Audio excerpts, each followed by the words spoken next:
তো একদিনে বসে আমি তোমার সাথে কনসার্টে যাব, তো ও বলল যে না এখানে যেও না।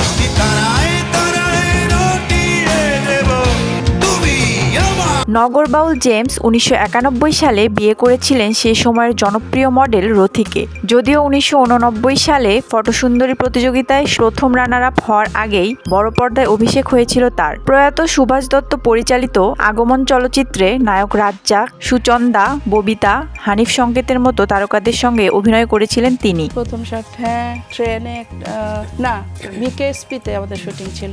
এরপর তো আমার গলা জড়িয়ে ধরে বলবে আমিও তোমার।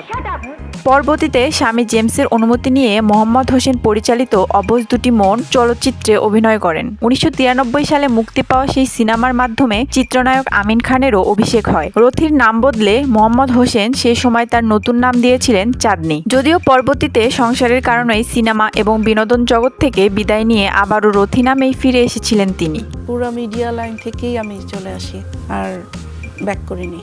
জেমস ও রথীর একযুগের সংসার ভেঙে গেছে 2003 সালে। এই দীর্ঘ সময়ে সংসারের অনেক টকঝাল মিষ্টি গল্প সম্প্রতি রথী জানিয়েছেন মাছরাঙা টেলিভিশনের বিশেষ ঈদ আয়োজন রাঙা সকালে। একটা মাথায় আসলো, ওর গিটারের বক্স আমি লক করে চাবি নিয়ে রেখে দিলাম। রথী বলেন, তখন আমার বয়স কম ছিল, ছেলে মানুষই আচরণ বেশি ছিল। জেমস আমাকে সময় না দিলে অভিমান করে ওর গিটারের টুল বক্সের চাবি চুরি করতাম। কনসার্টে গিয়ে ও চাবি খুঁজে পেত না, সে সময় আমি ভীষণ মজা পেতাম। অন্য সবার মতো আমিও জেমসের গানের মহাভক্ত ছিলাম, তবুও ও আমাকে সবসময় কনসার্টে নিয়ে যেত না। সেজন্য আমি নিজেই টিকিট কেটে সাধারণ দর্শকের মতো স্বামীর কনসার্ট উপভোগ করতে যেতাম। টিকিট কেটে অডিয়েন্সদের সাথে বসে মানে গান শুনতেন।